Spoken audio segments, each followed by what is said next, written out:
The lake was still dark when Halston Tech Tower lit up against the Chicago skyline, a column of glass and steel catching the first dull hint of morning. On the 40th floor, the boardroom glowed before the sun even cleared the horizon.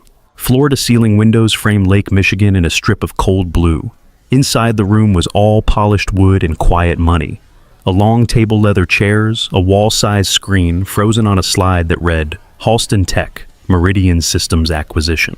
Claire Halston stood at the glass, one hand resting lightly on the edge of the window, watching the faint movement of headlights along Lakeshore Drive. Her reflection floated over the city's sharp jaw, neat blonde bob-tailored teal suit. Everything about her looked controlled, as if someone had turned the volume down on any stray emotion. Behind her, the door whispered open. "Your latte, Ms. Halston," her assistant said, setting a white paper cup at the head of the table. "Triple shot oat milk, extra vanilla."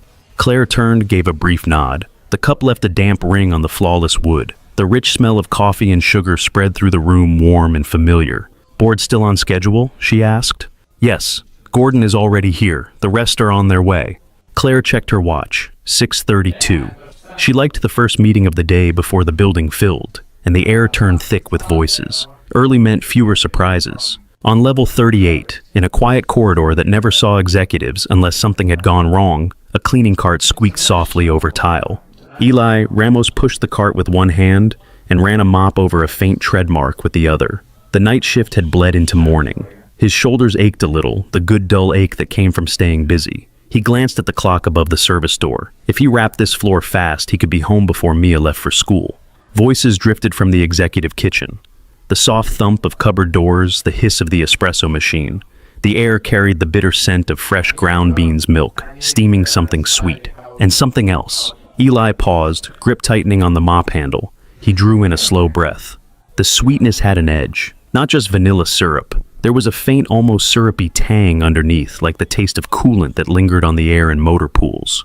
A smell he had learned to recognize in places where it had no business being. Antifreeze. He stepped closer to the open doorway of the kitchen. Stainless steel counters, two baristas in gray polo shirts moving on autopilot, one cup already lidded set aside on a separate tray. A faint haze of steam curled from the lid. Eli shifted his weight as if the floor itself had gone uneven. "Morning, Eli," one of the baristas called without looking up. "Morning," he replied. His eyes flicked to the set-aside cup. He knew the executive floor routine by now. That tray would go straight to the boardroom, straight to the person at the head of the table. He breathed in again. Coffee vanilla and that wrong sweetness, like something pretending to be harmless. He stepped back into the hall. The smell followed him, thinner now, but still there. It sat in the back of his throat like a warning. He told himself to keep moving. It was not his job to worry about what was in anyone's cup. His job was to make the floors shine and the trash cans empty, to stay invisible. The elevator at the end of the corridor chimed open. Claire's assistant strode out, tray balanced perfectly in both hands. The white cup from the kitchen now settled among a few bottles of sparkling water. Eli watched him walk past. Watched the slight ripple on the surface of the latte under the plastic lid. The smell brushed his senses again as the assistant passed. Not strong, just stubborn. His mouth went dry. He turned back to his cart, pushed it 3 slow steps. Then he stopped. 8 years in combat engineering had drilled certain things into him. Pay attention. Trust the quiet part of your brain that remembered what danger smelled like. Ask questions before the explosion, not after. He had ignored that voice once a lifetime ago on a night that still woke him up sweating. Another elevator door opened at the far end of the hall. Laughter spilled out, deeper voices, the shuffle of polished shoes. Board members. Eli looked at his reflection in the stainless panel of his cart. Dark hair, cropped short uniform, polo shirt, name patch. A man no one remembered seeing even when he stood right in front of them. He thought of Mia waiting at the window, the way her shoulders lifted when she heard his keys in the lock. The life he had built out of what was left. He also thought of the white cup on the tray heading into a room where a woman everyone watched was about to trust it without thinking. He left the cart where it was. On the 40th floor, Claire walked back toward her chair at the head of the table. Gordon Price, the CFO, sat 2 seats down, scrolling through something on his tablet, his tie already loosened despite the early hour. "You look tired," Gordon said without glancing up. "Then do not look," Claire replied, sliding into her chair. He huffed a quiet laugh. "We are close on this Meridian deal. One more pass on the numbers, we push it through." She reached for the latte, fingers circling the cup. The cardboard was warm against her skin. For a half second, the simple comfort of it cut through the tension in her shoulders. She lifted it halfway. The boardroom door slammed open. "Do not drink that," a voice said, rough too loud in the polished room. Every head turned. Eli stood in the doorway, chest heaving slightly, one hand still on the handle of his abandoned cleaning cart out in the hall. He looked like he had run up the last 2 flights of stairs. The room froze. For a moment, the only sound was the faint hum of the projector. Gordon's lip curled. "Excuse me, who let the janitor in here?" Someone near the middle of the table muttered something about calling security. A phone lit up. Claire did not drink. She held the cup steady at chest height, eyes fixed on Eli. He was not looking at her, not really. His gaze was pinned to the latte in her hand as if it were a live grenade. Her voice was quiet, which made it cut through the room more cleanly than any shout. "Put the phone away," she said without looking at Gordon. "Do not move." The murmur died. She set the latte back on the table carefully, as though placing it on thin ice, then straightened in her chair. "You have 10 seconds, she told Eli. "Use them well." He finally met her eyes. For a moment she saw past the uniform and name tag, saw the steadiness in his posture, the calculation in his face, the glint of something that did not belong to a man who only emptied trash. "It is not just coffee," he said, voice lower now, steadying. "There is something in it that should not be there." Claire held his gaze, the room narrowing to the distance between them, the untouched cup at her elbow, and the faint, sweet smell hanging in the air. For a heartbeat, no one moved. Eli could feel the weight of every gaze on him, the way the air in the boardroom seemed to tighten. His chest still rose and fell a little too fast, but his voice held.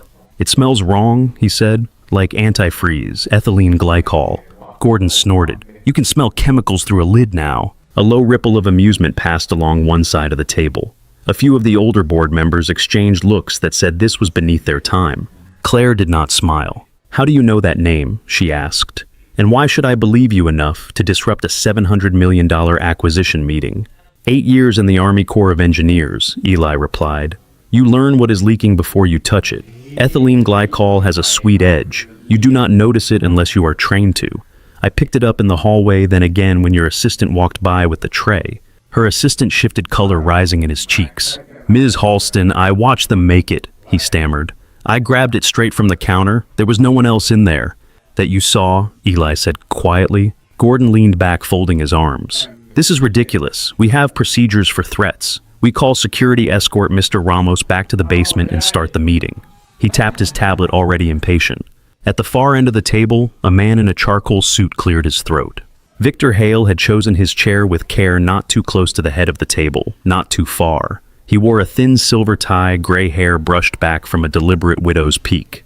The room lights cut a pale line along his cheekbone. "Claire," he said, voice smooth. "Gordon has a point. We cannot let every nervous employee stall the board. Get facilities to test the machines later, and let us move on." He offered Eli a mild, almost sympathetic look, as if they were both trapped in the same small inconvenience. "Mr. Ramos," Victor said, "I am sure you mean well. You probably saw something on a crime show last night, but there are established channels for this sort of concern." Eli looked at him, noting the practiced calm, the slight tilt of his head. Victor's eyes, a cool, washed-out blue, did not quite reach the level of concern his tone suggested. Claire stayed seated, but the energy in the room shifted around her. She picked up the latte again, this time by the rim, and moved it to the center of the table, out of her immediate reach. "You are all very worried about the meeting," she said. "I am very worried about dying before it starts." She turned to her assistant. "Call building security, then call Chicago PD and tell them we need a hazardous materials field test.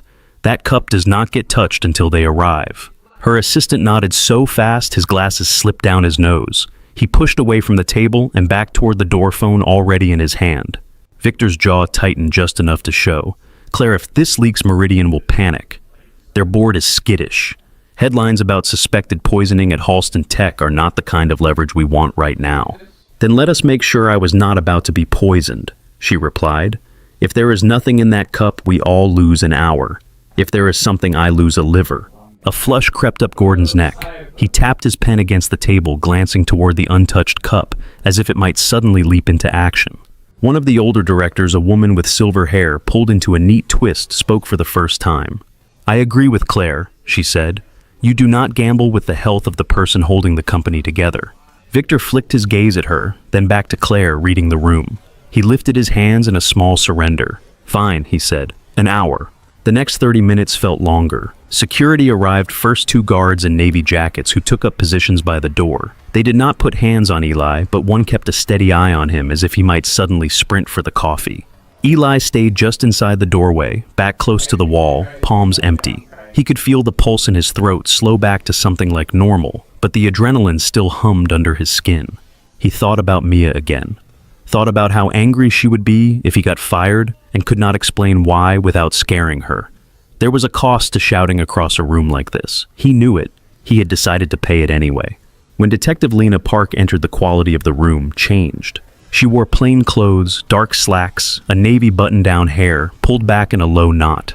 A badge hung from a lanyard around her neck. Her eyes did a quick sweep of the table, the windows, the coffee cup at the center, as if measuring distances. Detective Park, Chicago PD, Pui, she said. Somebody called about a contaminated drink. That would be me, Claire replied. Thank you for coming. The cup is there. No one has touched it since my employee raised the alarm. Good, Lena said. Let us keep it that way. She snapped on a pair of gloves and nodded to the tech who had come with her, a younger woman with a hard case that clicked open to reveal test kits. The board watched suddenly quiet, as if any stray sound might change the outcome. Eli smelled the sharp bite of alcohol wipes as Lena cleaned a small portion of the lid, the scent mixed with the faint sweetness still hanging over the table. His throat tightened again. The tech drew a small sample through the sip hole, then dripped it onto a reagent strip. For a second, nothing changed. The strip stayed a dull, innocent gray. Gordon exhaled, already turning toward Claire. There, you see, this has been a waste of... The strip shifted color, slow at first, then faster. Pale blue bled into deep blue, then into a bruised purple. The tech frowned and checked the legend on the test kit. Positive, she said. Ethylene glycol, high concentration. Lena leaned closer, eyes narrowing. High as in accidental contamination, or high as in someone hates their boss? High as in this would send her into kidney failure within a day, the tech said. Maybe less depending on body mass. A thin, startled sound came from Claire's assistant. He sank back into a chair. The room held its breath again, this time for a different reason. Claire did not flinch. Her fingers curled once against the armrest of her chair, then relaxed. Thank you, she said. Her eyes went to Eli. Lena followed her gaze. You the one who called this in? Lena asked. Eli straightened a little. I am the one who told her not to drink it, he said. Name. Eli Ramos, night crew. Lena studied him. She took in the uniform shirt, the worn work boots, the way he stood. Her gaze lingered on his shoulders, the faint ridge of old muscle memory in his posture. How did you know? She asked. I smelled it in the hallway when they made the drink, he replied. Smelled it again when the tray went past. I have worked around coolant and other chemicals long enough to know that smell. It did not belong here. Victor spoke up, his voice pitched carefully neutral. You understand what you have just done, Mr. Ramos? You have delayed a critical meeting and involved law enforcement based on your nose. Lena turned her head, fixing him with a flat look. He also saved the life of your CEO, she said. So, let us dial down the tone. Color crept along Victor's collar, but he held her gaze. We all appreciate that Ms. Halston is safe, he said. We simply need to be practical. This is clearly a targeted attack. We should handle it internally so we do not create panic in the markets. Claire rose from her chair. The sunlight had climbed higher outside, catching in the glass behind her, outlining her in a pale glow. No, she said. We are not handling a murder attempt internally. She turned to Lena. You will have full access to our security footage staff lists, whatever you need. The coffee was prepared in the executive kitchen. My assistant picked it up there, but he says the machine was unattended for a few minutes while the staff signed for a delivery. Lena nodded. Then anyone with a badge that opens this floor could have slipped in, she said. She flipped her notebook open. I will need names, schedules, and I will want to speak to your kitchen staff, your security manager, and whoever is responsible for upper floor access. Victor stepped closer to Claire, lowering his voice. Let me coordinate with facilities, he said. We can streamline this, keep control of the narrative. Claire shifted just enough that there was a sliver of space between them. Thank you, Victor, she said. Detective Park will coordinate with our legal team. I prefer our narrative to be the truth. For a fraction of a second, something sharpened in Victor's eyes. Then it was gone, replaced by the same polished concern. Of course, he said. Lena closed her notebook. I will set up an interview room downstairs, she said. In the meantime, no one touches that cup, and no one leaves the building unless I clear it.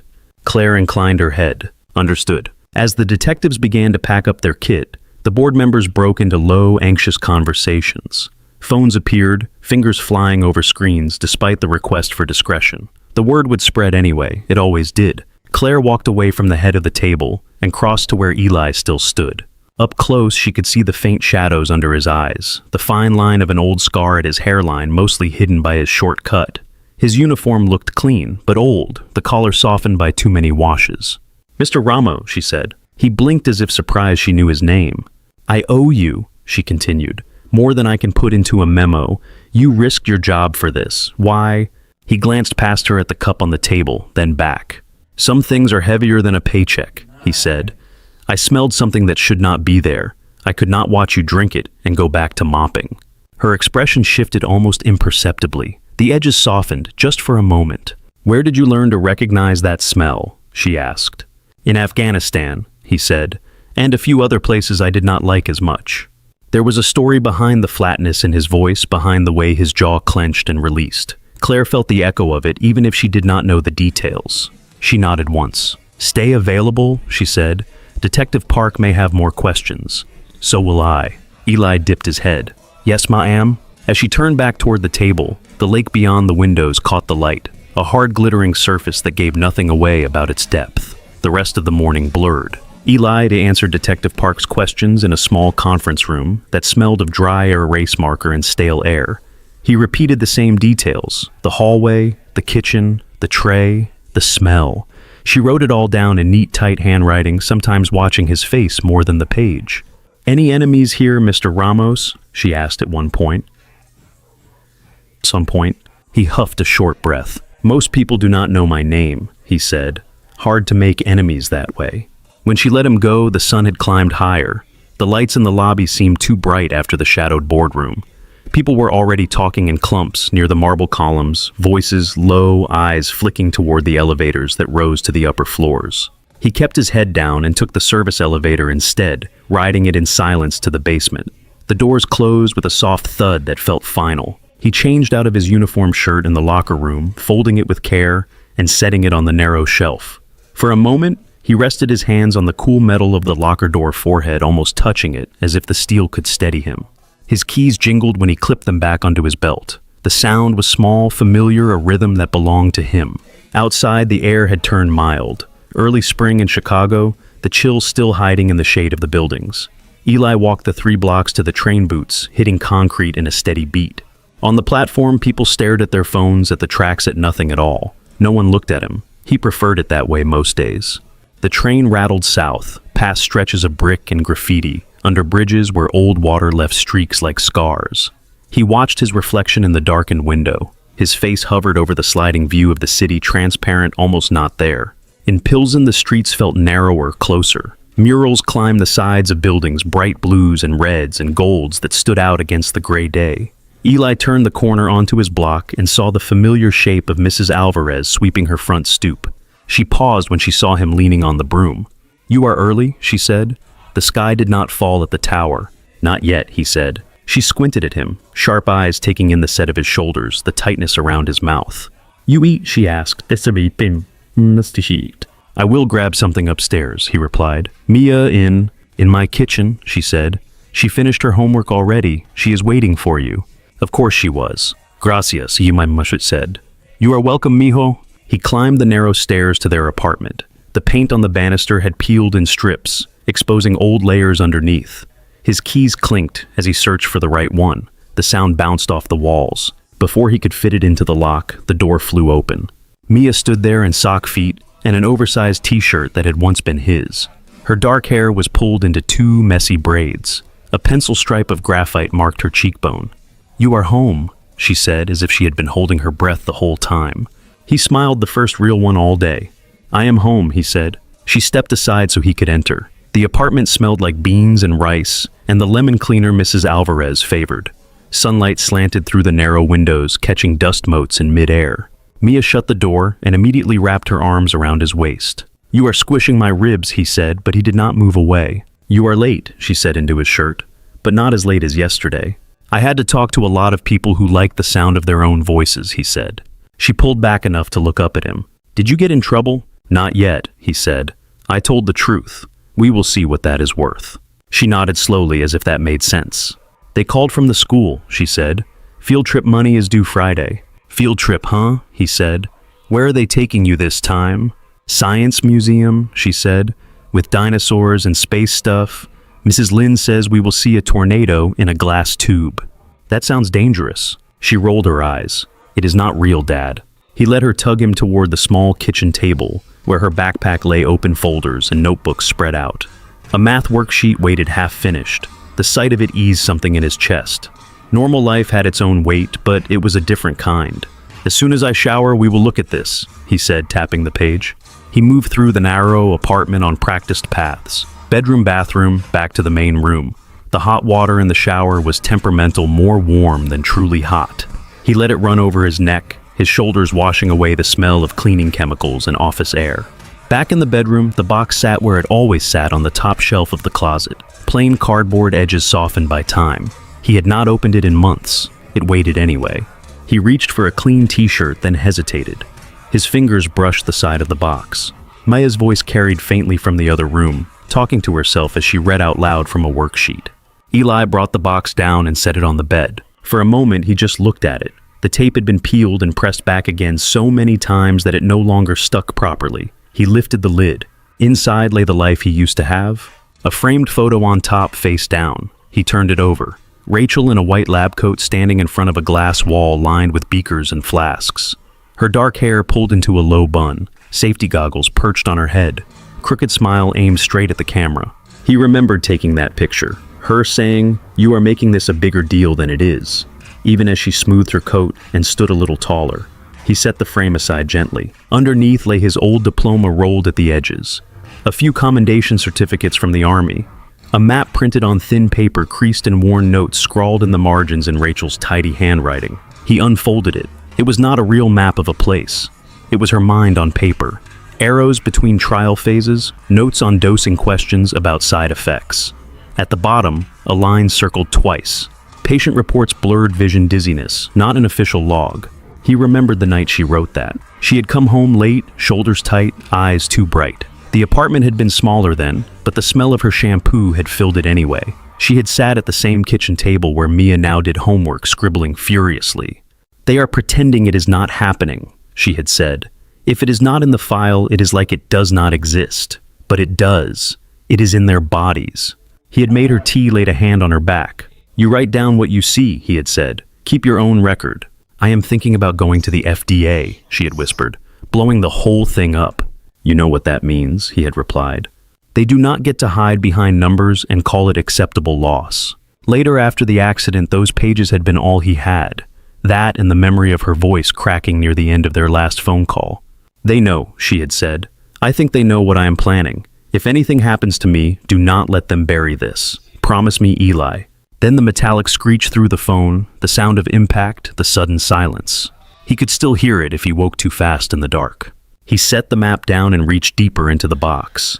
Legal envelopes, letters with polite language and hard edges, the settlement agreement, the non-disclosure forms that had felt like signing away more than just words. "Your case is tragic, Mr. Ramos, but these things are complicated," the lawyer had said in a calm office with thick carpet. "Sometimes breaks fail. Juries are unpredictable. This fund will secure your daughter's future. It is the best option on the table." Eli had signed handshaking because the funeral home wanted payment and the rent was due, and Mia was 3 and could not stop asking where her mother was. He had walked out of that office carrying a folder and the sense that something heavy and invisible had been laid across his shoulders. Now, in the quiet of his bedroom, he thumbed through the old documents. The company name stared back at him from letterheads and email printouts. Armitage Biopharma, subsidiary lists diagrams. At the bottom of one page, under a section about a restructuring after the scandal, a different name appeared. Hale Capital Partners. He had noticed it before and filed it under too big to fight. Today the letters seemed to burn. Hale. Victor Hale. He closed his eyes for a moment, then opened them again. The papers did not change. From the other room, Mia called. "Dad, what does reciprocal mean?" "Give me a minute," he answered. He gathered the papers into a neater pile and slipped them back into the box, but left the lid resting crooked instead of pressed shut. As he stepped back into the main room, Mia sat cross-legged at the table, pencil in hand, brow furrowed over a fraction problem. "You look serious," he said. "This math is annoying," she replied. "You look serious too." "Just thinking," he said. He sat down beside her, the chair creaking under his weight. The window beside them showed a slice of the street, the glass holding their reflections, faintly over the world outside. His face beside hers both a little distorted by the angle. He picked up her pencil and drew a small rectangle on the edge of her paper. "Let us make this less annoying," he said. The week did not go back to normal. On the surface, Halston Tech Tower kept its routine. The revolving doors still sighed open at 7. The security guards still scanned badges with bored efficiency. Espresso machines still hissed in the executive kitchen. But there was a different current in the air. In the lobby, people spoke a little softer. In elevators, conversations broke off when someone from senior leadership stepped in.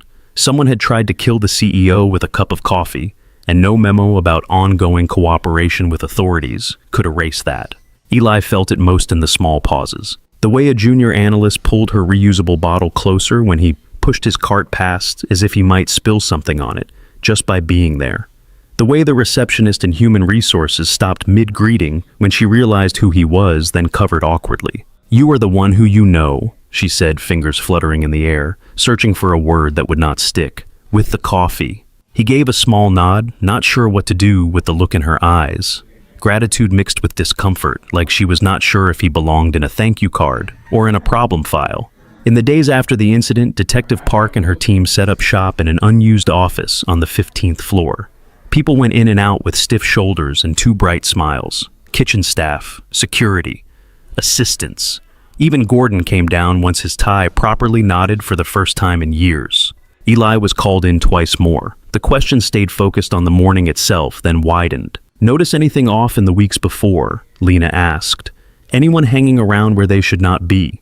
He thought about the way Victor always seemed to appear in hallways Claire had just left. The way his assistant hugged a stack of folders like they were more fragile than glass. None of it was technically wrong, just shaded. "I noticed dust," Eli said finally. "Spills, doors that stick. I notice when people leave trash on the floor right next to a bin. I do not notice enough to put someone in handcuffs." Lena nodded slowly, accepting the limits of what he would say, or maybe what he could define. If Halston Tech had veins, Eli knew the ones that ran behind the walls. Service corridors, freight elevators, stairwells that executives never touched. Cleaning schedules had taught him the rhythms of the building. When the legal department stayed late. When the engineers on 23 ordered pizza and pretended not to be working past midnight. When the lights on certain floors never quite turned off. The executive floor used to be simple. Early mornings, late nights, predictable meetings. Now it had gaps. One evening, 4 days after the poisoning, Eli wheeled his cart out of the freight elevator on 39. He preferred to work his way up, finishing with the top floors. The cleaning schedule said the executive kitchen could be done after 9 when most of the tower had emptied. The kitchen was quieter than he expected. No baristas, no clatter of dishes. Someone had left a stack of cups by the sink lipstick ring staining the rims. He filled his bucket at the industrial tap, the water roaring for a moment, then settling into a steady flow. The smell of disinfectant rose as he added cleaner, a sharp citrus that cut through the lingering sweetness of syrups. When he stepped back into the hallway, the copier room door across from the kitchen was half closed, light spilling out in a narrow strip. The soft whir of a machine ran on longer than a standard print job. He had passed that room 100 times. Usually it was empty at this hour. From inside came the crackle of paper being fed into a shredder again and again. Short pauses, then another burst. Eli moved closer, mop tilted away from the carpet. Through the gap in the door, he caught a glimpse of a slim figure in a fitted shirt sleeves rolled to the elbow. The man's back was to him, shoulders hunched slightly as he fed a thick stack of documents into the machine. Victor's assistant. The shredder whined under the strain. A few strips of paper fluttered out of the side bin, landing near the door. Eli knocked lightly. "Excuse me," he said. "Just need to get the floors when you are done." The assistant jolted, nearly dropping the stack. "Almost finished," he said without looking up. "Come back later." A strip of paper near Eli's boot had slid just far enough into the hallway to be claiming neutral territory. He bent as if to pick it up. For a second, the words on it were still legible. A company header, Armitage Biopharma, a line of text underneath. Post-acquisition risk review. The assistant snatched it from his hand before he could read more. "Confidential," the man said, tone sharper now. His face had gone a little pale. "Seriously, man, come back in 20 minutes. "Sure," Eli said. He backed away, rolling the mop bucket with him. The citrus smell from his cleaner trailed behind, trying to elbow out the burnt paper scent. In the reflection on the glass of a nearby frame print, he saw the assistant jam the rest of the stack into the shredder's shoulders, tight jaw locked. Eli finished the other side of the floor, first moving through empty offices and conference rooms. He wiped fingerprints off glass-straightened chairs, tossed empty cups. His body worked on autopilot. His mind did not. Armitage Biopharma. He had not said that name out loud in years. Seeing it in print, even in fragments, felt like a hand on the back of his neck. The next clue came in the parking garage. Saturday shifts were quieter, just a skeleton crew on site. Eli preferred them. Less small talk, more space to think. He moved between levels with a portable vacuum cleaning stairwells and elevator lobbies. On level 2, near the executive reserved spots, he paused to empty the canister into a trash bin. The concrete echoed with the distant clunk of car doors and engines starting somewhere. Voices drifted around the corner, muffled by the low ceiling, but clear enough. "Relax," a man said. "She will fold. The board hates instability more than anything." "Victor." Eli knew that voice now, the cadence, the clipped patience. A second voice replied, lower tense. "You promised me this would be smooth," the man said. "The last time you tried to pull something like this, someone died, and it was a mess for months." "The accident worked before," Victor said. "This time it just needed to be cleaner. No vehicles, fewer variables. A heart attack would have been ideal. But coffee works. It is routine. Comfortable." Eli froze. He could not see them from where he stood. The concrete pillar at the corner blocked his view. He could picture it, though. Victor leaning against a sleek car, the other man some outside partner or investor pacing in front of him. "The janitor was a fluke," Victor continued. "Nobody could have predicted that. It does not change the end game." Something in Eli's chest went very still. He stepped back into the stairwell, as quietly as he could, pressing his shoulder against the cool cinder block wall. The vacuum felt heavy in his hand. Their footsteps moved away, the sound of expensive shoes on concrete, and the remote beep of a car unlocking. A vehicle engine hummed to life, then faded as it climbed the exit ramp. Eli stood there for a long moment, breathing slow, counting to 10, then 20, just to convince his legs to move again. He knew he should tell someone. The thought rose first obvious. Detective Park, security, anyone. He also knew what it looked like. A janitor in a garage claiming he happened to overhear a powerful man half confessing to orchestrating a death. No recording, no witnesses. He had been here before in a different building with different names, trying to convince people that something more than bad breaks had taken Rachel away. On his break, he sat in the dim light of the janitor's lounge, a small room wedged between storage and an unused office. The vending machine hummed in the corner, offering stale snacks behind scratched plexiglass. His phone lay on the table screen dark. He unlocked it and scrolled to an old folder of photos, screenshots of articles from 7 years ago. Local scientist killed in delivery truck collision. Armitage Biopharma under fire for trial irregularities. Private equity firm acquires distressed pharmaceutical assets at discount. He zoomed in on a line in one article. Hale Capital Partners, led by strategist Victor Hale, stepped in to stabilize the situation after the scandal. He had not connected all the pieces back then. The grief had been too raw, the legal threats too fast. Now, with the sound of Victor's voice in his head, the words on the screen rearranged themselves into a pattern he could not ignore. He went home that night quieter than usual. Mia chattered about her science unit, about a classmate who had tried to eat glue on a dare. She held up a permission slip for the field trip, cheeks flushed with excitement. "Can we sign it?" she asked. "Please." "Of course," he said, taking the paper. "We will find the money." She nodded, trusting that this was a fact, not a question. After she went to bed, he sat at the table with the box from the closet open in front of him. The apartment was still the street noise softened by the hour. He lined up the old Armitage documents beside his phone. The same names repeated in different combinations. Subsidiaries, shell companies, buyout terms. Each time a crisis hit, a version of Hale Capital appeared ready to scoop up what was left. Rachel's notes lay at the center of it all, the only place where the human cost was written in more than numbers. He traced a finger along her handwriting, the firm slope of each letter. "They do not get to hide," she had said. He had failed her once, letting the settlement close the door on any public fight. Now someone linked to the same web of deals had tried to poison his boss in the building, where he mopped floors to keep his daughter fed. The weight on his shoulders shifted. It did not get lighter. It moved into a different place, one that let him stand up a little straighter.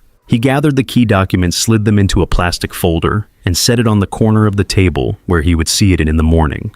In the bedroom, Mia's soft breathing came through the slightly open door.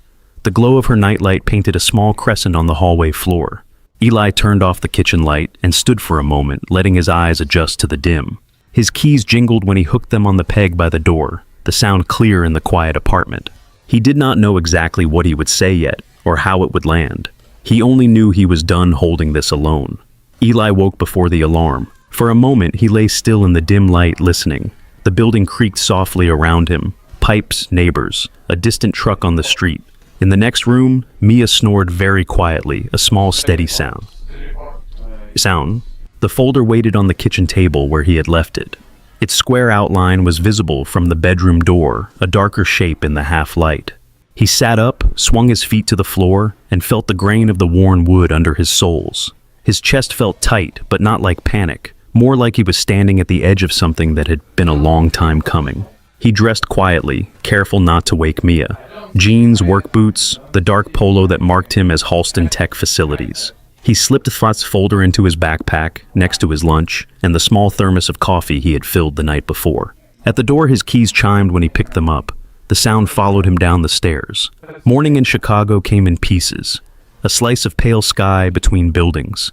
The smell of bread from a bakery on the corner. A bus seeing as it pulled away from the curb. On the train, Eli stood near the door and watched his reflection flicker in and out of the window as the city slid past. He thought of Rachel in her lab coat, of the line on the article that connected Hale Capital to Armitage. He thought of Victor's voice in the parking garage, casual and cold. He did not rehearse what he would say. Every time he tried, the words tangled. So, he let the train rock him and trusted that when he stood in front of Claire Halston, something useful would come out. He arrived at Halston Tech Tower earlier than usual. The lobby still smelled faintly of floor polish from the overnight crew. Only a few people crossed the marble at that hour, mostly security and catering staff wheeling carts. He bypassed the service elevator and walked toward the main bank of lifts. The guard at the desk looked up, brow furrowing, as he saw Eli leave his usual route. "You need something, Eli?" the guard asked. 40th floor, Eli said. "I need to speak to Ms. Halston before the day starts." The guard hesitated. "You have a meeting?" he asked. "Not exactly," Eli said, "but she told me to stay available. Consider this me being available." The guard studied him for a second, then checked the log on his screen. "Fine," he said. "I will let her assistant know you are on your way up." He pressed a button on his console. One of the elevator's pinged doors sliding open. Eli stepped inside and watched the numbers climb. 15th, 21, 30, 38. His stomach noted the rise even if his face stayed still. On 40, the air felt colder. The boardroom doors were closed. Light spilled from the gap beneath. Voices murmured inside, low and distant. Eli did not slow. He turned toward the corner office instead. Claire's assistant sat at his desk outside her door tie, already straight hair combed so precisely it barely moved when he looked up. "You cannot just show up here," the assistant said as soon as he saw Eli. "This floor is restricted. If you need to speak to HR, you can send an email." "I need to speak to Ms. Halston," Eli said. "Now, if she has a minute, you can tell her it is about the poisoning and that it got bigger." The assistant's eyes widened at the word poisoning. His fingers twitched over his keyboard. "You cannot say that out loud out here," he hissed. "People will hear." "That might be the point," Eli said. The assistant blew out a breath and pushed back from his desk. "Fine," he said. "Wait." He disappeared into Claire's office, closing the door behind him. Through the frosted glass, Eli saw two blurred shapes. A pause. Then the assistant reappeared. "She will see you," he said, sounding surprised. 5 minutes. Eli stepped into the office. The room felt like a different world from the rest of the building. The windows took up an entire wall. The city spread below in shades of blue and gray. A long credenza along one side held neat folders and a single living plant that somehow managed to look disciplined. Claire stood near her desk blazer, off-white shirt sleeves rolled to her elbows. Her hair was pulled back into a low knot, one strand loose near her temple. A mug sat on a coaster by her keyboard, its contents dark and plain this time. "Mr. Ramos," she said, "you look like you did not sleep much." "Neither did you," he said. Her mouth tightened, not quite a smile.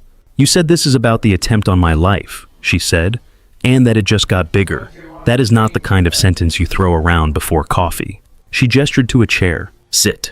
He sat, backpack still on one shoulder. The The folder inside felt heavier than paper.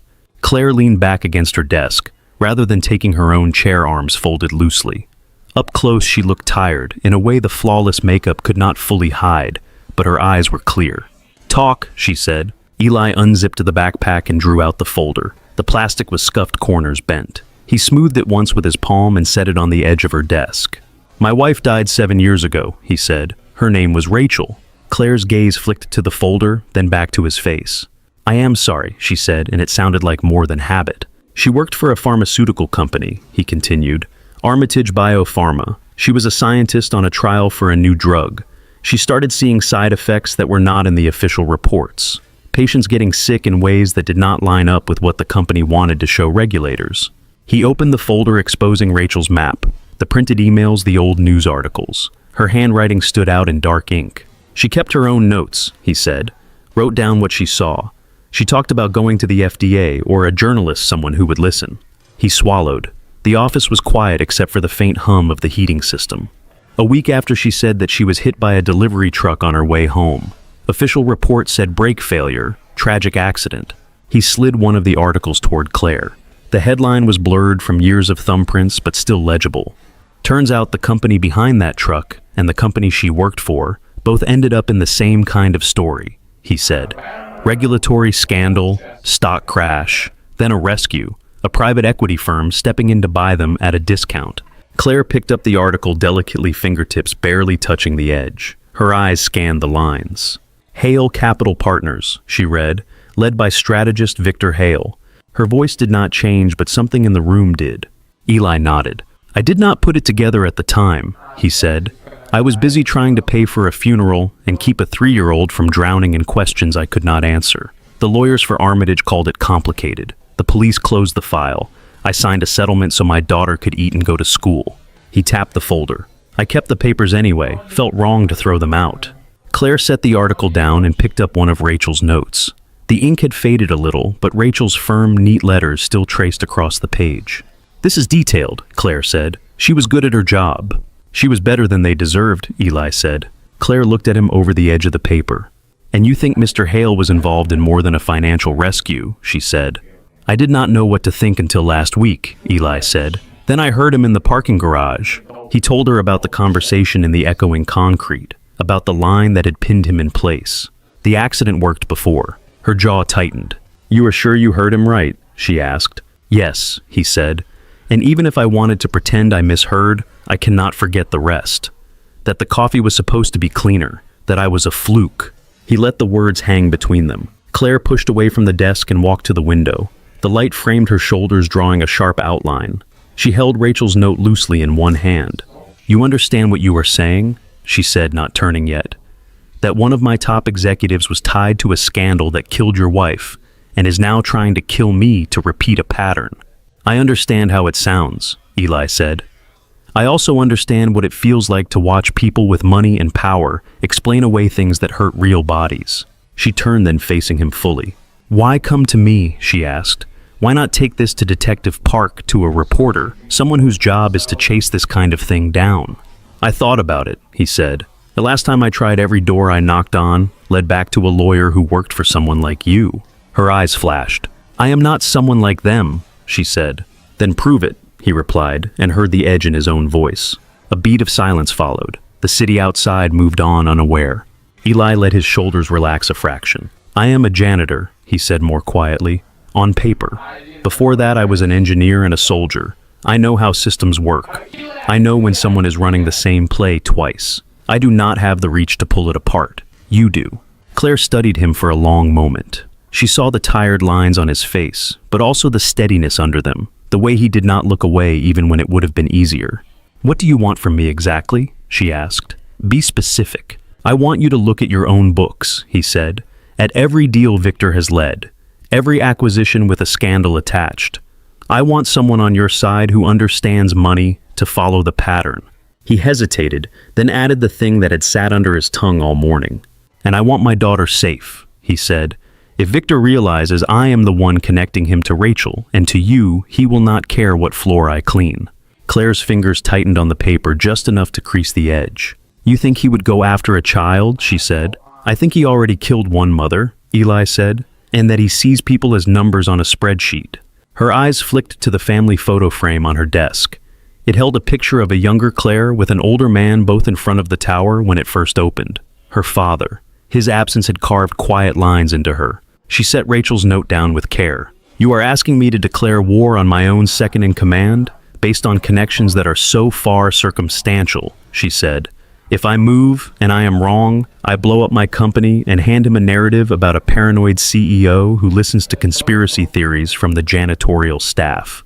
If you do not move and I am right," he said, "you hand him your company wrapped in a bow, and I get to bury someone else." The words came out flat without heat. That made them land harder. Claire exhaled slowly. "I built this place from a sleepy investment firm into a tech company that actually makes things," she said. "I thought I had an eye for people, for who I could trust. If you are right, then I have been sharing boardrooms with a snake." She walked back to her desk and picked up the folder again, weighing it in her hands. "I cannot promise you an outcome," she said. "I can promise you this. I will have my forensic team go through every file with Victor's name on it, quietly. And I will arrange security for your daughter also quietly. She does not need to know why." His throat tightened. "You would do that?" he asked. "I do not like being hunted in my own building," she said, "and I do not leave children in the blast radius if I can help it." She opened a drawer and pulled out a small black badge, the kind given to vendors and contractors. It had a yellow stripe across the bottom. "This will get you into some places your current badge does not," she said, sliding it across the desk. "Server rooms, certain archive spaces. You move at night? Yes, use that." He looked at the badge but did not reach for it yet. "You are trusting me a lot," he said. "I am trusting that a man who smelled poison in my coffee would rather find the truth than make something up," she said. "Do not prove me wrong." He picked up the badge. It felt light, but the access it represented did not. "What do I call you when we are not in front of your board?" he asked. "Claire is fine," she said. "When we are alone?" He nodded. "Then you should call me Eli," he said. "Mr. Ramos sounds like a school principal." A faint smile touched her mouth. "All right, Eli," she said. "Bring me what you find. I will do the same." He stood, slipping the badge into his pocket. As he left her office, the glass walls of the tower caught his reflection again. This time, for the first time in years, he did not see only a man with a mop. For the first few days, nothing looked different from the outside. The emails from Claire's office sounded like any other week. Follow-ups on the Meridian acquisition, market notes, a reminder about the all hands. The stock ticker on the lobby screen crawled along its usual line. Underneath, something had shifted. A file request from Claire bypassed Victor. A late-night calendar block appeared, marked only as internal review. 2 people from accounting were summoned quietly to a closed-door meeting on 22. At night, when the office lights thinned to a few scattered squares across the glass face of the tower, another layer of work began. Eli became part of that layer. He still pushed his cart along familiar routes, but the badge in his pocket opened doors he used to pass without a glance. Server rooms with cool air and humming racks. Archive spaces that smelled of paper and dust. On the second night after Claire handed him the badge, he stood outside a records room on 19. The door clicked under his hand. Inside, metal shelves ran in neat rows. A single fluorescent strip light buzzed. Claire was already there. She had traded her blazer for a dark sweater, sleeves pushed to her forearms. Her hair was clipped back. A table in front of her was covered in folders and printouts. "You are late," she said without heat. "Elevators do not listen to me," he said. A brief smile touched her mouth. "My team pulled everything with Hale's name on it," she said. "Deals, emails, board minutes. It is too much for one person." "You have a building full of analysts," he said. "They are busy making sure the street does not panic over the word poisoning," she replied. "And I am not ready for Victor to know how deep I am digging." Eli stepped closer, reading labels on the folders. Meridian, Armitage, company names he did not know, each tagged with dates and numbers. "Where do you want me?" he asked. "Start with anything tied to regulators," she said. "Investigations, recalls, lawsuits. Every time someone else's fire turned into our opportunity, I want to know what Hale knew and when." They fell into a rhythm. She read through emails and the formal language of board minutes, underlining phrases that sounded harmless until you read them twice. He traced paths of money and assets and quarterly reports, following how a failing company one year became a distressed acquisition on Halston Tech's balance sheet the next. One night he slid a file toward her. "Here," he said. Armitage. Look at the dates. They bought the logistics company that owned the truck fleet 2 months before the scandal hit the news, not after. Claire leaned in shoulder, almost brushing his. This memo is a week before the first report of adverse effects surfaced, she said. They were already planning how to structure a rescue. She circled a line with her pen. Projected value in post-crisis environment. Her voice had a different edge now. To them, that crisis was Rachel, Eli said quiet, and whoever else got hurt. Claire's hand paused. She did not apologize again. She wrote in the margin instead. Hail leverages human cost. The hours slid by. The building creaked and settled around them. Outside the small window, the city lights spread in a grid. Their coffee came from a hallway machine in plain paper cups. I have not had this since college, Claire said once, turning hers in her hands. You make it sound like punishment, he said. The board imagines I drink from crystal, she replied. This would ruin the image. Do you like the image, he asked. She thought about it. I like keeping the company standing, she said. The rest is packaging. Silence stretched in an easy line. How did you end up here? He asked. In this office with all this glass. She looked at their reflections in the window. My father built the first version of Halston, she said. Bonds, safe bets, old money. I spent Saturdays on folding chairs in conference rooms while he argued about interest rates. There was fondness there, and something harder. He wanted me to take over, she said. He just did not want me to change anything. After he died, I pushed us into tech. Half the board thought I would sink us. Victor convinced them to give me room. Useful, Eli said. At the time, she replied. She closed the file she held. What about you? She asked. How does an engineer and a soldier end up working nights with a mop? After Rachel died, I tried to fight, he said. Lawyers' meetings. They buried me in paper. The settlement paid for the funeral and set up a small fund for Mia. That was it. He leaned on the table. I could not keep up certifications without a job, he said. Could not get a job without the certifications. The army was done with me. So I took the first steady work with health insurance and a predictable paycheck. He shrugged once. It keeps the lights on. That is not nothing, she said. For her, it is everything. He thought of Mia's face when she talked about the science museum. She likes to build things, he said. Towers out of books. Claire smiles. Smiled. I would like to meet her, she said, then caught herself. If that is not strange. It is, he said, but not in a bad way. They bent back over the files. Some nights they met in the records room under the buzzing light. Other nights they took over a corner of Claire's office, the city laid out beyond the glass, while reports and printouts piled on her conference table. On a late Friday they moved everything to the floor. Spreadsheets, transcripts, market reports. Eli knelt with a marker drawing lines between company names and dates. Claire circled entry points notes in quick script. By 1 a.m, a pattern had taken shape. Each time there was a death tied to a trial gone wrong, each time a company's shares crashed because of an unexpected event. Some version of Hale Capital appeared within months, sometimes in the open, sometimes buried behind bland shell companies. Claire stood with her arms folded, looking down at the web. It is like a storm track, she said. From the ground it looks like bad luck. From above it is a line. Eli nodded. Victor is not just cleaning up after accidents, he said. He is steering into them. She looked at him, hearing more than he said. We will need someone to argue this who does not work for them, she said, when we have enough on paper. He pointed at a cluster of dates near the end of their map. These are recent, he said. The deals you told me he pushed hardest. Meridian, Frostline, Kinetic, she said. He fought me on all 3. And they all look the same underneath, Eli said. Pretty revenue on top, messy trial data under the rug. She rubbed a hand over her face. So, either I am imagining pattern, she said, or I have been sitting next to someone who treats disaster as a business model. The files on the floor felt like an answer. Later on the train home near dawn, her words about invisibility stayed with him as much as the numbers. The sky over the river was just beginning to pale. By the time he reached Pilsen, the streets were waking. He climbed the stairs to his apartment, keys jingling. Mia was on the living room floor with a drift of crayons. An empty cereal bowl sat on the table. You are back, she said, as if he had come from another country. I am back, he said. She held up a sheet of paper. This is your building, she said. She had drawn the tower tall, and a little crooked windows in careful rows. Some squares were colored yellow lights on in the middle of the night. Pretty close, he said. She added a small figure at the base, a stick person with a line for a mop. That is you, she said. Then she drew another figure higher up behind one of the yellow windows. a triangle of hair, a small rectangle in its hand. "Who is that?" he asked. "The coffee lady," she said. "You said she drinks a lot." He watched her press the crayon along the outline of the tower, darkening it.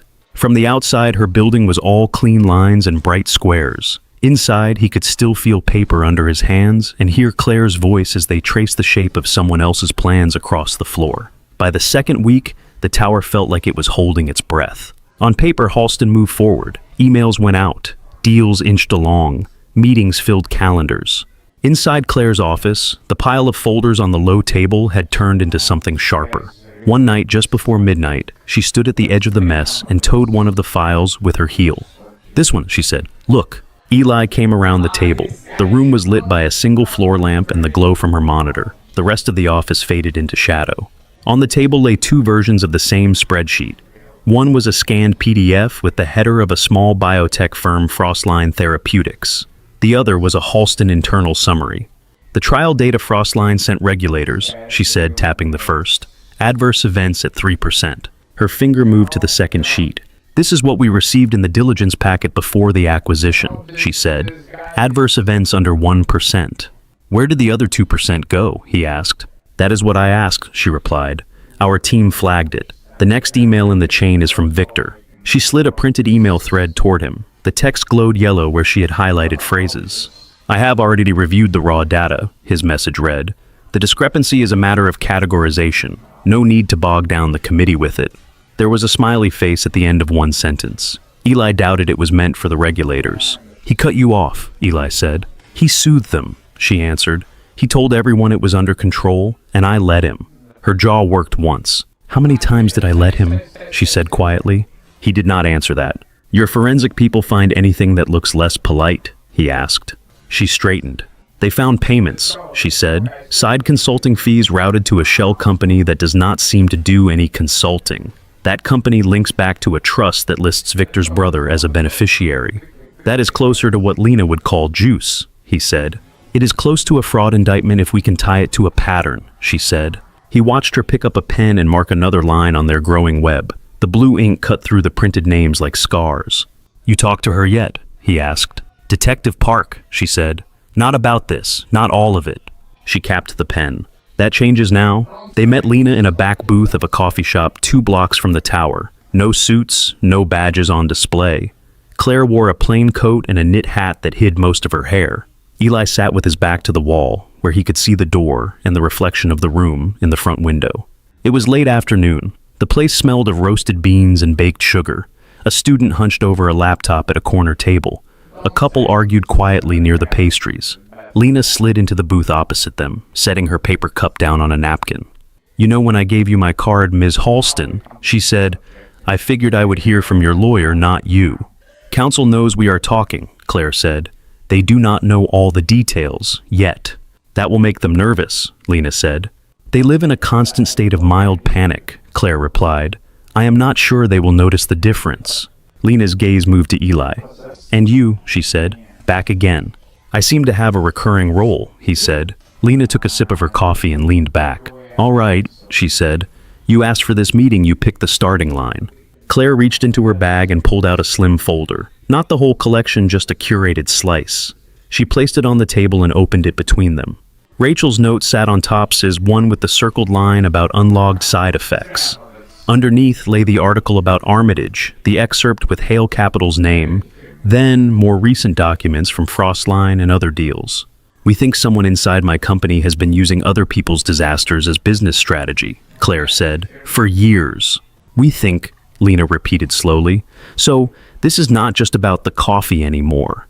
"It might be exactly about the coffee," Eli said, "only it started long before that." He talked Lena through the pattern, the trial issues, the crashes, the timely acquisitions with Victor's fingerprints somewhere near the edges. He told her about the parking garage conversation, the way the phrase, "the accident worked before," had landed in his chest. Lena listened without interrupting, fingers steepled under her chin. When he finished, she flipped back to the beginning of the stack. "You understand how thin some of this would look in court," she said. "I cannot arrest a man because he has bad timing and benefits from other people's trouble, or because you overheard him being creepy in a garage." Claire nodded once. "I do not expect you to," she said. "What do you expect?" Lena asked. That when I bring you something stronger, you will be ready, Claire said, and that you can tell me what stronger looks like without a warrant already in your hand. Lena considered that. Paper trails are good, she said. Money trails are better. Direct instructions are best. Anything that shows intent. An email, recording a memo where someone like Mr. Hale talks about engineering an accident rather than responding to it. She tapped Rachel's note. This is solid, she said. For history. It tells me your wife was brave and that someone wanted her quiet. My wife, Eli said the words, catching for a second. You're Vic. You can say it that way if it helps. It does not help, Lena said, but it keeps my head where it needs to be. She closed the folder carefully. I can start a background workup on Hale and his old firm, she said. Some of this is public record. Some will require a judge. I cannot promise you how fast that part moves. Claire drew a breath that sounded more like steel than air. Do your part, she said. I will do mine. They left the shop separately. Back at the tower, days filled with small, sharp moves. Claire stopped taking one-on-one meetings with Victor in closed rooms. When he knocked on her office door, she kept it open, her assistant within earshot. You are distant lately, he said once, standing near her window, hands in his pockets. I am busy not dying, she replied without looking up from her screen. He laughed, but it sounded tight. That is fair, he said. We all feel shaken. You should not be handling this alone. Let me carry some of it. He moved a fraction closer as if to offer comfort. The glass behind him reflected his shape, a long, dark line interrupting the view. I appreciate the concern, she said. What I need from you is stability. No surprises. No sudden moves. He studied her. Is that what you think I bring? He asked. It is what you promised when we hired you, she said. His expression softened. And have I broken that promise? He asked. She lifted her gaze to his. I suppose we will find out, she said. He smiled, faint and unreadable, then left her office. On the nights she and Eli met, the stack of material with Victor's name on it grew. They found a line in a compliance report where adverse event files were marked destroyed per consultation, with a note referencing an internal meeting Victor had chaired. They found a set of draft talking points prepared for him before an investor call after the Armitage scandal, emphasizing isolated incidents and strong leadership through crisis. Does he ever write things down that are not sanitized? Eli asked. Not in channels he expects to be archived, Claire said. So we look where he forgets, Eli said. Security logs, call routing, the places he thinks are automatic. The next night they met with an ally Claire had not told Eli about yet. Her name was Priya. She ran internal security, the kind that worried about networks and firewalls more than guards at doors. Her office sat behind a door with no nameplate and a single camera in the ceiling. She eyed Eli when he walked in, then glanced at Claire. So this is the nose, she said. This is Eli, Claire said. He has been helpful. Priya shrugged. Fair, she said. Helpful nose. She turned to her monitors, a bank of 6 screens glowing with lines of text and tiny video squares. You asked about Hale's activity, she said to Claire, without triggering any alerts. Is that possible? Claire asked. It is possible if I do not write anything down that mentions his name, Priya said, which I have not. She brought up a log file. This is badge access for the executive level for the week before your little coffee problem, she said. Hale's keycard shows up at the usual times. She tapped the screen. But his phone's location data has him still in the building an hour later on 3 nights. The card says he left. The phone says he did not. He gave his card to someone, Eli said. Or used a maintenance pass, Priya said. Or used the stairs. People get creative when they want to be invisible. She clicked again. Also, the camera in the executive kitchen had a 6-minute outage the morning of the incident, she said. Logged as routine maintenance. No ticket, no signature. 6 minutes is enough to pour something, Eli said. Priya nodded. Plenty, she said. The footage before and after shows normal kitchen activity. So, either the universe glitched at a very convenient time, or someone did a partial wipe. She pulled up a different screen. And then there are calls, she said. Your friend Hale has been using conference rooms on lower floors for phone conferences that do not hit our official bridge. The audio is not recorded as part of our usual compliance policy, but the rooms still have mics for AV. Can we recover anything? Claire asked. Priya's mouth curved. You are the CEO, she said. I can do many things. A day later, she slid a small drive across her desk to Claire. This is from a room on level 6, she said. Last Tuesday, 9:14 p.m. Scheduled as strategy session. No one else booked it. Claire took the drive as if it might crack. Eli will be there when we listen, she said. In that case, Priya said, I suggest doing it somewhere quiet and not on email. That night, the three of them crowded around a laptop in the records room. Shelves loomed around them, filled with the paper ghosts of older deals. Priya plugged in the drive and clicked play. At first, there was only room noise, a chair scraping, the distant thump of footsteps in the hall, then a door closing with a soft click. Victor's voice filled the small space, flattened a little by the mic, but still unmistakable. Look, we are almost there, he said. The board is already questioning Claire's judgment after the attack. All we need is a nudge. A second unfamiliar voice answered muffled. You are sure nothing links back to you? The man asked. Of course, Victor said. Everything went through intermediaries, contractors, shell entities. If anyone takes the fall, it will be 3 circles out. There was a pause, the rustle of paper. Besides, Victor said, tone lighter, this is not new territory. You remember Armitage? Everyone screamed at first. Then they cashed their checks. The words dropped into the room like stones. Eli felt his hand close into a fist on his knee. Priya glanced at him, then back at the screen. On the recording, the other man shifted. Armitage was messy, the man said. The scientists, the press, the hearings. You promised this would be smoother. And it will be, Victor said. The accident worked before. This should have been cleaner. A private moment, a tragic outcome. Instead, some janitor decides he has a hero complex. Claire's jaw clenched. We adjust, Victor went on. We lean into her paranoia. We build a case that she cannot handle the strain. By the time this is over, the board will be begging for someone who looks calm. The sound of ice clinking in a glass picked up near the mic. And you will be there, the other man said. Of course, Victor said. I always am when the smoke clears. Priya stopped the recording. The room rang with the sudden absence of his voice. That enough intent for you? She asked quietly. Claire stared at the laptop muscles in her throat working. It is enough to burn him, she said. Eli felt something uncoil in his chest.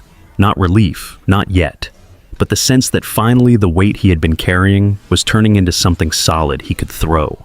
The next morning, an email went out from the office of the board chair. The subject line was simple.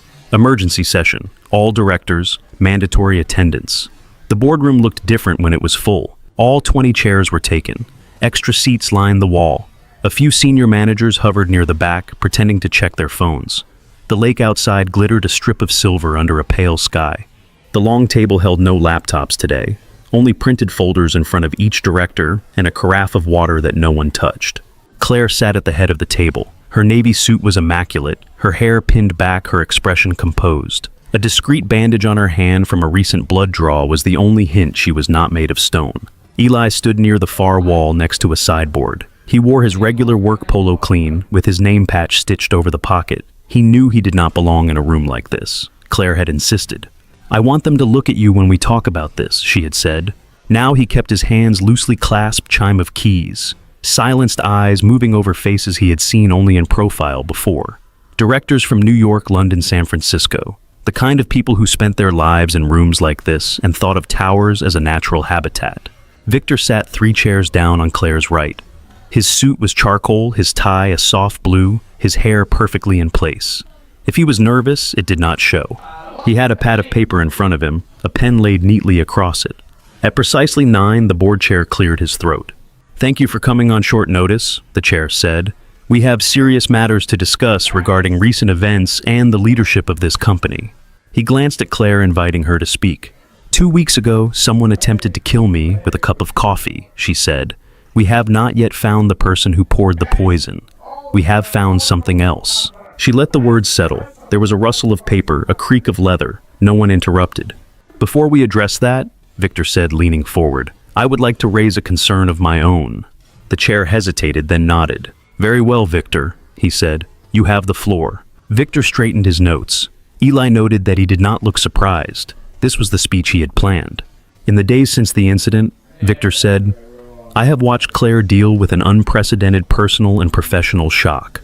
I have tried to support her, as have we all. However, the impact of this event on her judgment has become increasingly clear. He pressed his fingertips lightly to the table. She has delayed critical decisions. She has bypassed standard processes.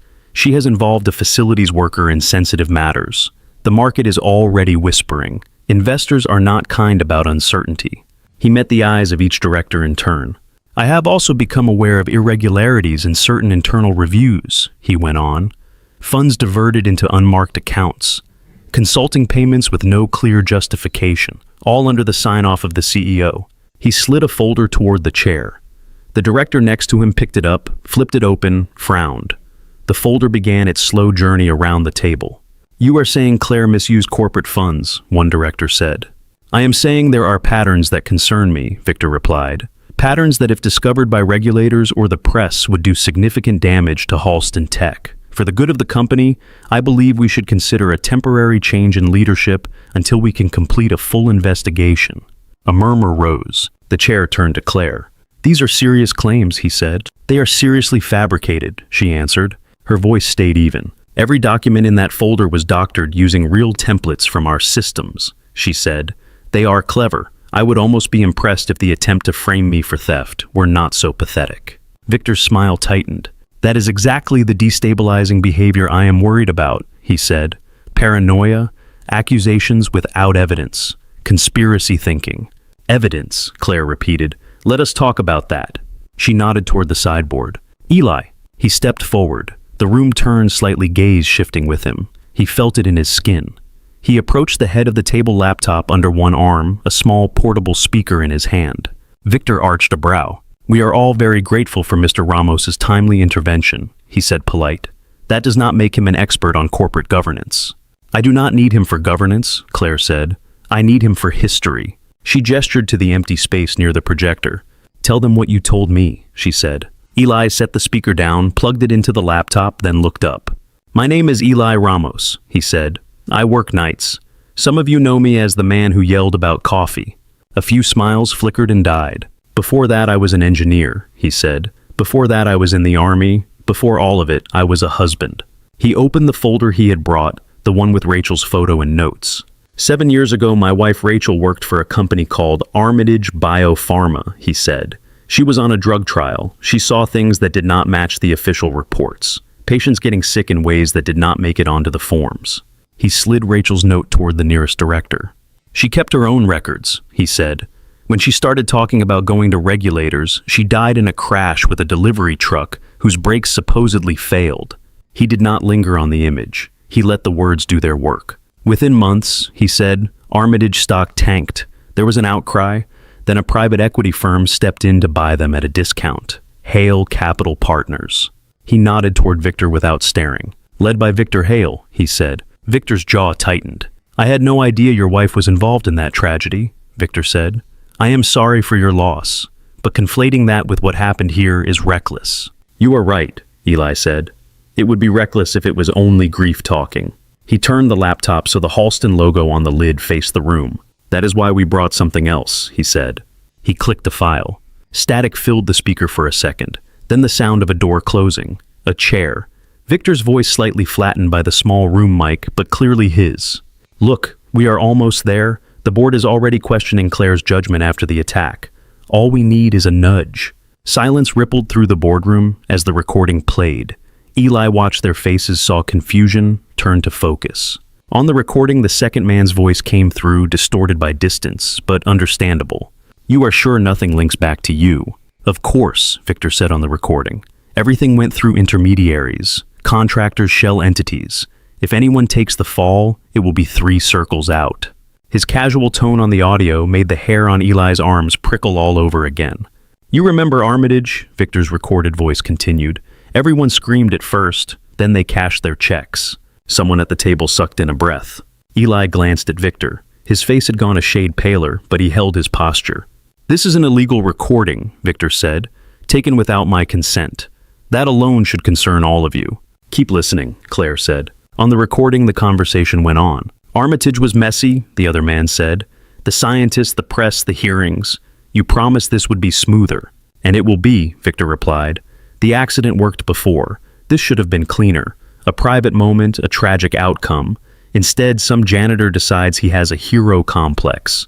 Eli felt every eye in the room flicker to him, then back to the speaker. We adjust, recorded Victor said. We lean into her paranoia. We build a case that she cannot handle the strain. By the time this is over, the board will be begging for someone who looks calm. Claire reached over and stopped the playback. The quiet that followed had a different weight. One of the older directors, the woman with the silver hair, picked up the folder Victor had circulated earlier. "These documents," she said slowly, "if they are fabricated, they shore up that story. A paranoid, corrupt CEO. A calm second in command swooping in." She looked at Victor. "You wanted this meeting," she said, "to finish the narrative." Victor spread his hands. "Anyone can splice audio," he said. "Take words from different conversations and stitch them together. You have no proof that is my voice. And even if it were, it proves nothing about the coffee." "It proves intent," another director said, "at least toward the CEO." "It proves you knew about Armitage as more than a headline," Claire said. "You called Rachel the scientist as if she were a line item." Victor's attention snapped to Eli. "I never mentioned his wife," Victor said sharp. "Not to you, not to anyone." Eyes widened around the table. Eli did not smile. "That is interesting," Claire said, "because until today no one here heard her name." Victor opened his mouth, closed it again. For the first time, the smooth surface cracked. The door at the far end of the room opened. Detective Lena Park stepped in, badge on her belt. Another officer at her shoulder. She took in the room in a glance. The laptop on the table, the pale faces, Victor sitting very still. "I hope I am not interrupting," she said. "We were just discussing proof," Claire said. "You might be able to help." Lena nodded. "I listened to the same recording yesterday," she said. "I also have logs tying that conference room to Mr. Hale's badge and his phone, plus a judge who agreed that gave us probable cause." She reached into her coat and pulled out a folded paper. "Victor Hale," she said, her voice steady. "I have a warrant for your arrest on suspicion of conspiracy to commit murder, securities fraud, and obstruction of justice." The room spun a little at the word murder. Someone's chair creaked as they shifted away from Victor by inches. "This is ridiculous," Victor said. He stood abruptly. "Claire, tell her this is a misunderstanding. You know how deals look in the dark. You brought me in for that reason." "I brought you in because I thought you could be trusted," Claire said. "I was wrong." He took a step along the side of the table. "If you let this go to the press," he said, "you will burn with me. The market will not care who signed what only that Halston Tech is knee-deep in scandal." "They will care that we cleaned our own house," Claire said. Lena moved closer, the officer at her side. "Sir," she said, "keep your hands where I can see them." Victor's gaze flicked toward the door, calculating.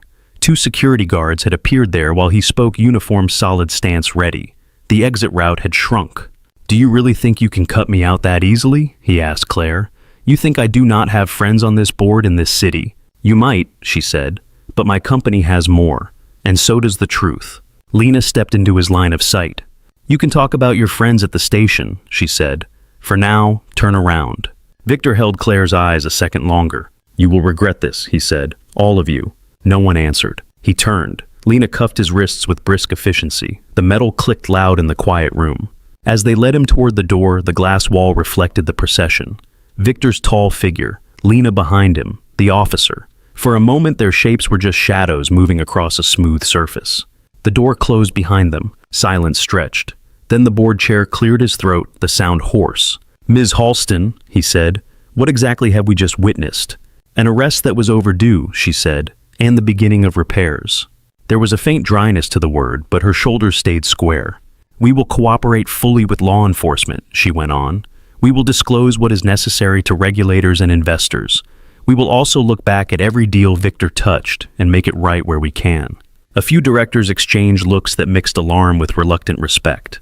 "And Mr. Ramos," the silver-haired director asked, turning to Eli, "what do we owe you?" He shifted under the attention. "I did what anyone should do," he said. "I saw something wrong. I said something." Claire's eyes met his. "Not everyone does," she said. For a moment, the hum of the building seemed to fall away.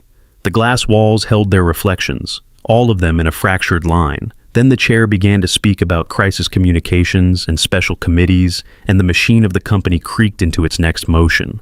The boardroom emptied in waves. First, the directors breaking into tight clusters, voices low and urgent. Then the senior managers already drafting talking points in their heads. Finally, the assistants gathering abandoned folders and half-full water glasses. Eli slipped toward the door when no one was looking directly at him. His heart had slowed, but his skin still buzzed. He could feel the ghost of the recording in the room, Victor's voice layered over the polished wood and glass.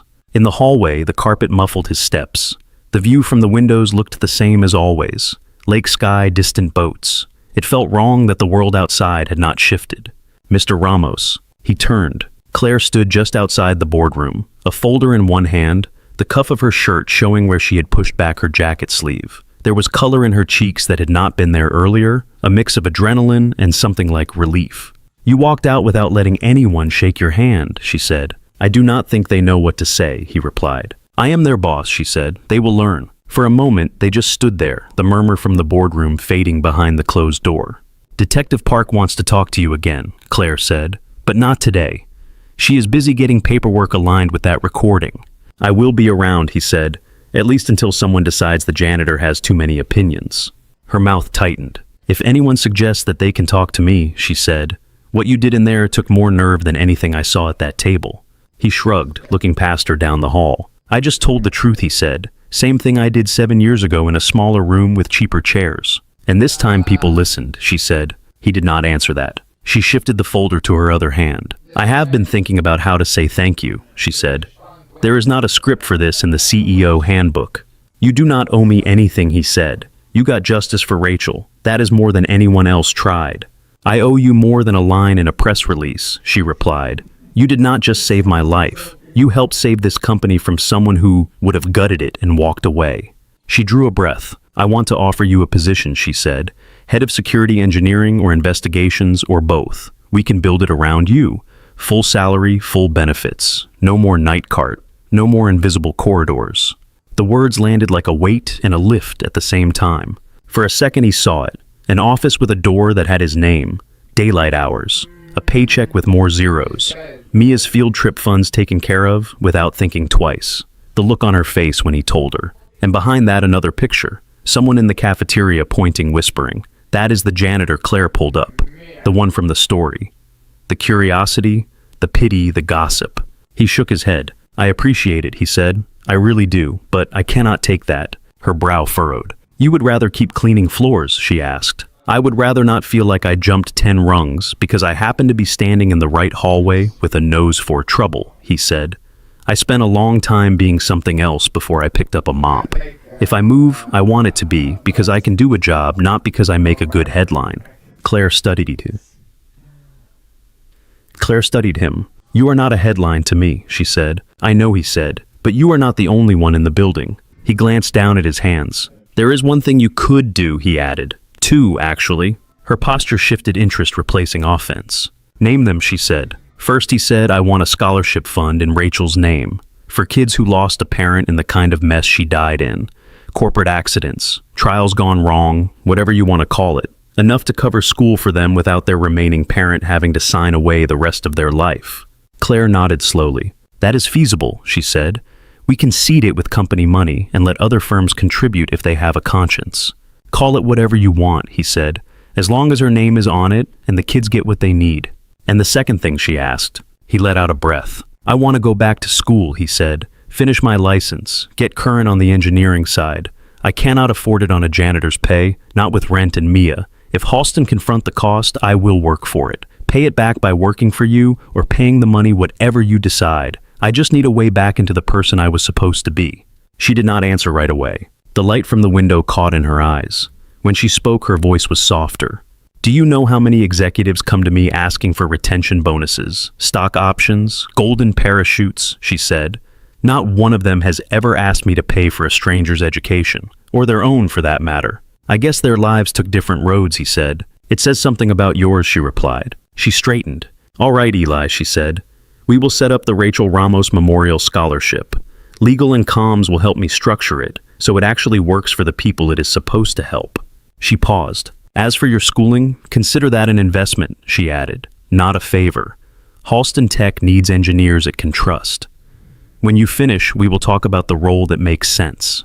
He felt something in his chest loosen. "I do not know how to say thank you for that," he said.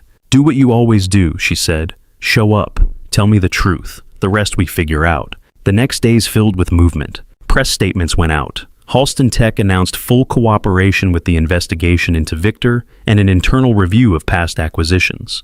The stock dipped, then held, then began to edge upward as analysts praised the board for swift and transparent action. Buried a few paragraphs down in the second wave of coverage, another announcement appeared. Halston Tech to establish Rachel Ramos Memorial Scholarship Fund for families affected by corporate negligence and trial misconduct. The article showed a picture of Rachel that Eli had given them. The lab coat, the crooked smile. The caption called her a scientist whose concerns were not heard soon enough. He clipped the piece and taped it inside the box from the closet above her notes. At work, people treated him differently in small ways. A young analyst brought him coffee once, hands a little shaky. "I just wanted to say thank you," she said. "My mom works in a hospital. If something like that had happened to her and no one listened..." He nodded, not trusting his voice. In a corner office, an HR representative walked him through enrollment forms for night classes at a state college across town. They talked about transfer credits, prerequisites, tuition vouchers. "It will be a lot working full-time and taking courses," she said. "I have done harder things," he replied. At home, the news arrived in pieces for Mia. He told her about Victor without using his name, a bad man at work, a recording, the police. He told her about the scholarship, about other kids whose moms or dads were gone getting help. "Like mom?" she asked. "Like mom," he said. He said. They sat on the couch, her feet tucked under his leg, the city a soft blur beyond the window. "Will they know her?" Mia asked. "The kids? They will know her name," he said. "They will know someone like her mattered." She considered that, then nodded. "And you are going back to school," she said. "That makes you like me." "Terrifying," he said. She poked his arm. "We can do homework at the same time," she said. "You with your boring numbers, me with mine." "It is all boring until you build something with it," he said. That night, she pulled out her crayons and folded a piece of paper in half. On the front, she drew the tower again. This time, the windows were straighter. At the top, she wrote in big letters, "Thank you, coffee lady." Inside, she drew 3 stick figures. One tall, one medium, with a triangle for hair, one small with braids. They all held hands. "Can you give it to her?" Mia asked, sliding the card across the table. "I can try," he said. The next morning, he left the card with Claire's assistant, who looked at it for a second longer than necessary before setting it gently on top of her schedule. That Saturday, just before dinner, someone knocked on the apartment door. Eli wiped his hands on a dish towel, expecting Mrs. Alvarez or a neighbor with a package. When he opened the door, Claire stood in the hallway. She wore jeans and a soft gray sweater, her hair loose around her shoulders. In one arm, she held a paper bag from a grocery store. In the other, a board game with bright colors on the box. For a moment, they simply stared at each other, the fluorescent light in the hallway buzzing. "I hope this is not strange," she said. "Mia sent me an invitation in crayon. I thought it was an order rather than a request." Behind Eli, Mia's voice piped up. "Is it her? Is it the coffee lady?" She darted into view, socks sliding on the floor, eyes wide. "You came," Mia said. Claire's shoulders eased. "I did," she said. "I brought pasta and tomatoes in case I am allowed in the kitchen." Eli stepped back, holding the door open. "Fair warning," he said. "It is spaghetti night. The chef is very demanding about her sauce." "I can follow orders," Claire said. The apartment smelled like garlic and onion. Mia had lined up jars of spices on the counter, small hands already orange from crushed tomatoes. The 3 of them moved around each other in the narrow kitchen, bumping elbows, laughing when the pasta water boiled over, and Mia shrieked with delight. At the table, the spaghetti tasted better than it should have for something that came from a budget grocery list. Mia announced that the secret ingredient was love and too much oregano. Claire solemnly agreed. After dinner, they cleared plates. Eli washed, Claire dried, Mia stacked dishes with serious concentration. The domestic rhythm felt easy in a way that surprised him. Later, the board game spread across the coffee table. Mia beat them both, crowing with satisfaction. At some point, she ended up half sprawled between them, on the couch, head drifting against Claire's side, eyes drooping. When her breathing evened out, Eli went quiet at the sink, rinsing the last glass. He looked back at the couch. Claire sat very still, one hand resting lightly on Mia's hair. The light from the lamp softened her features. The city glowed faintly through the window, their reflections layered over the view. "This feels strange," she said quietly, when he came back, not wanting to wake the girl. "In a good way. Not many board meetings end like this," he said. She looked down at Mia, then up at him. "Thank you for letting me be here," she said. He sat on the other end of the couch, close enough to feel the warmth of them both. "Seems fair," he said. "You saved more than a company." She did not answer, but her fingers moved gently through Mia's hair, and the room settled into a quiet that did not feel empty. Spring turned into summer before they noticed. The snow along the river disappeared. Trees in the parks leafed out. The wind off the lake stayed sharp, but the light felt less thin. On the 3rd floor of a state college on the west side, Eli sat in a classroom with desks too small for his knees.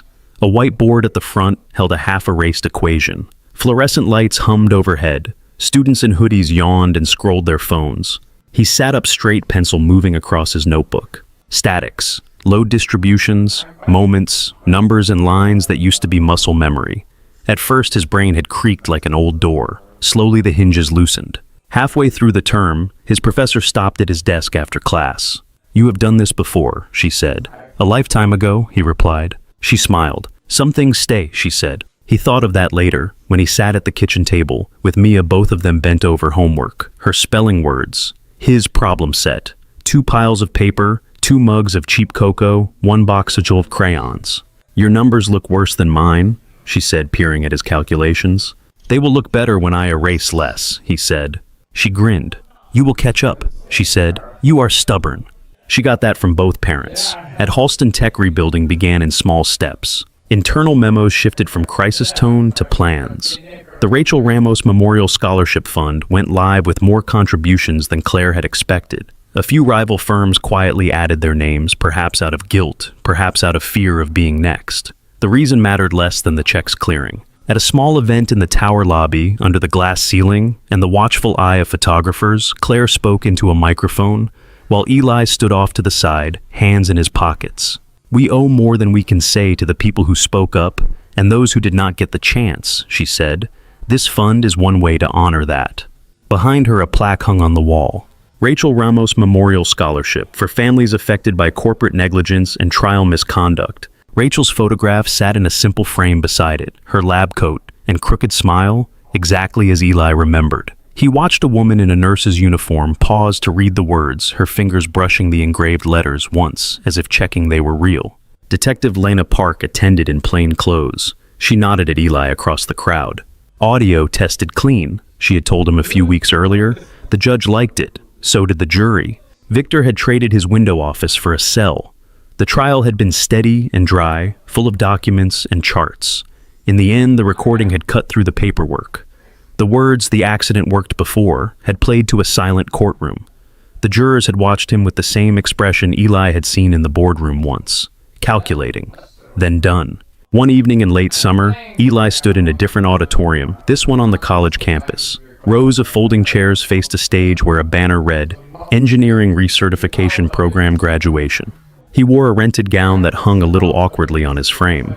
The cap sat crooked no matter how many times Mia tried to fix it. "You look fancy," she said, stepping back to admire him. "I look like a lamp," he said.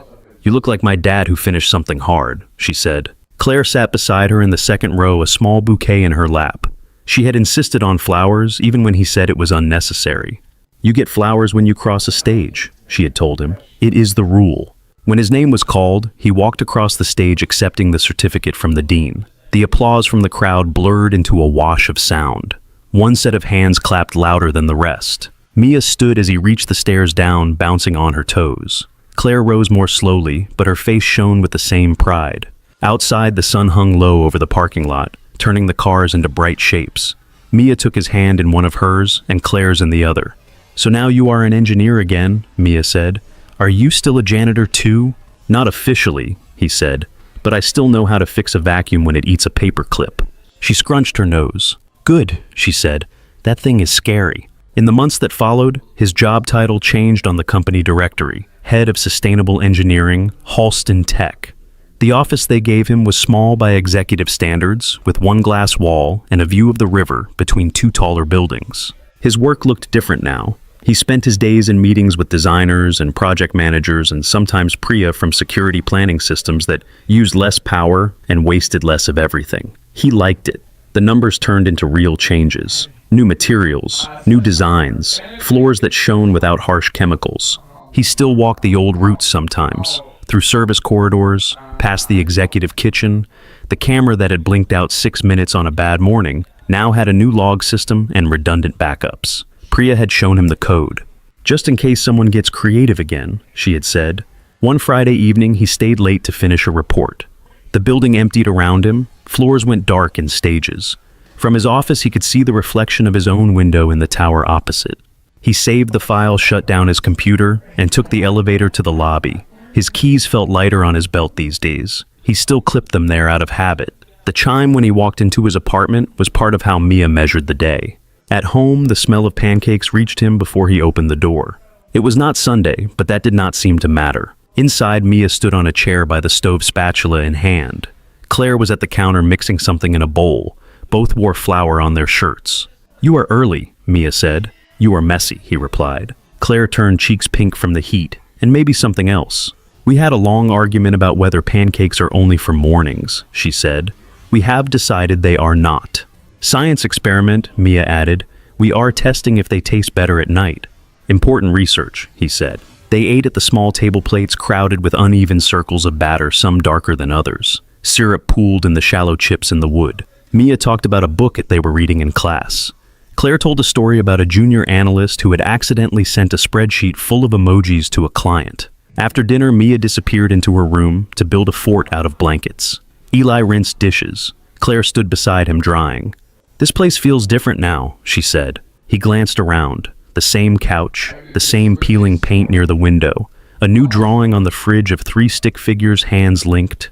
"It is the same walls," he said. She bumped his shoulder with hers. "You know what I mean," she said. He did. Later, they joined Mia in the blanket fort, lying on their backs, staring up at the patchwork ceiling. The sounds of the building filtered through. A neighbor's television, someone laughing 2 floors down, the soft rush of traffic outside. Mia wedged herself between them, head on his shoulder, feet on Claire's legs. "If we sleep in here, does it still count as sleeping in our own beds?" she asked. "It counts as camping," he said. "In the city," Claire added. Mia yawned. "City camping," she murmured, and then she was out, breaths deep and even. They lay there in the soft dark, listening. "I love you," Eli said.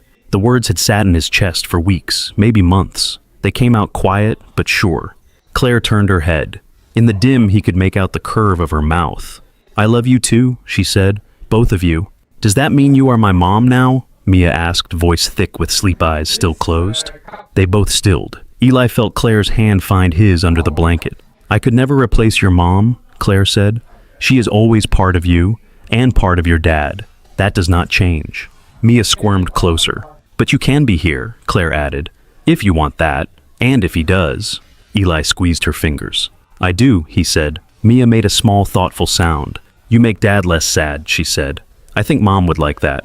Tears pricked his eyes, unexpected and sharp. He let them blur the edges of the blanket fort. It felt right that the world softened a little. Later, after they moved Mia to her bed and turned off the main lights, he and Claire stepped out onto the small balcony. The metal railing was cool under his hands. The city stretched out before them, a grid of lights and dark spaces. Through the glass door, he could see their reflection. 2 figures side by side. Inside, a lamp glowed over the table. Mia's drawings covered the fridge. His keys hung on the hook by the door, still for once. Claire slipped her arm through his. "When I first took that office," she said, nodding toward the direction of the tower, "I thought the height would make me feel powerful.